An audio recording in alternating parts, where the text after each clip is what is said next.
వివాహ దోషాలు తొలగించే శ్రీ కళ్యాణ వెంకటేశ్వర స్వామి. శ్రీనివాస మంగాపురం తిరుపతికి 12 కిలోమీటర్ల దూరంలో, తిరుపతి మదనపల్లి రోడ్డులో ఉంది. ఇక్కడ శ్రీ కళ్యాణ వెంకటేశ్వర స్వామి వేంచేసి ఉన్నారు. ఇతిహాసాలు.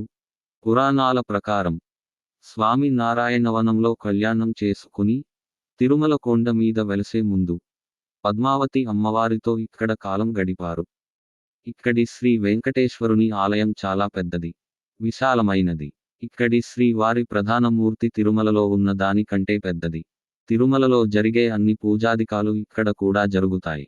ఇక్కడ భక్తుల తాకిడి అంతగా లేనందున ప్రశాంతంగా దర్శనం చేసుకోవచ్చు. శ్రీవారి మెట్టు ఇక్కడికి దగ్గరే.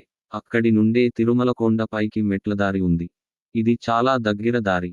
తిరుపతి అలిపిరి నుండి ఉండే మెట్ల దారి కంటే ఇది చాలా దగ్గర. సుమారు 1 గంట లోపలే తిరుమల కొండ పైకి చేరవచ్చు. చాలా మంది ఇక్కడి నుండి తిరుమల కొండపైకి ఎక్కి, స్వామి వారిని దర్శించుకొని ఆ తర్వాత తిరుపతి వైపు మెట్ల దారి గుండా కిందికి దిగేవారు. ఈ ఆలయం ప్రత్యేకత తెలుసుకుందాం. పెళ్లి కాని వారికి కళ్యాణ కంకణాలు కట్టే వెంకటేశ్వరుడు. పెళ్లి కాని వారితో శ్రీనివాస మంగాపురం ఎప్పుడూ కిటకిటలాడుతూ ఉంటుంది. ప్రతిరోజు వేలాది భక్తులు ఈ ఆలయానికి వస్తుంటారు. వీరిలో పెళ్లి కావాలని కోరుకుని కంకణాలు కట్టే వారి సంఖ్య రోజు రోజుకి పెరిగిపోతోంది. శ్రీ కళ్యాణ వెంకటేశ్వర స్వామిని దర్శించుకుని, ఆ గుడిలో ఇచ్చే కళ్యాణ కంకణాలు కట్టుకుంటే 6 మాసాల్లోపు పెళ్లిళ్లు జరుగుతాయని భక్తుల విశ్వాసం. నిన్న మొన్నటి వరకు చిత్తూరు, తిరుపతి జిల్లాలోని ప్రజలే కళ్యాణ వెంకటేశ్వర స్వామి దర్శనానికి ఎక్కువగా వచ్చేవారు. అయితే ఈ నమ్మకం ఈ నోట పడి ఇటీవల కాలంలో బాగా వ్యాప్తిలోకి వచ్చింది.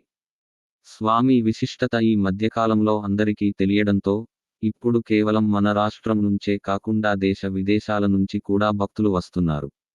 భక్తుల నమ్మకానికి తగ్గట్టుగా ఇక్కడ స్వామివారిని దర్శించుకున్న వెంటనే పెళ్లి కాని అమ్మాయిలకు, అబ్బాయిలకు వెంటనే పెళ్లిళ్లు జరగడంతో స్వామి వారికి ఇటీవల కాలంలో ఇంకా బాగా పాపులారిటీ వచ్చింది.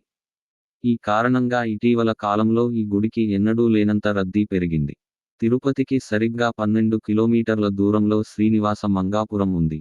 వివిధ దోషాల కారణంగా పెళ్లిళ్లు ఆలస్యమవుతోన్న అమ్మాయిలు, అబ్బాయిలు, వారి తల్లిదండ్రులు ప్రతి రోజు వేల సంఖ్యలో స్వామివారిని దర్శించుకునేందుకు ఎగబడుతున్నారు.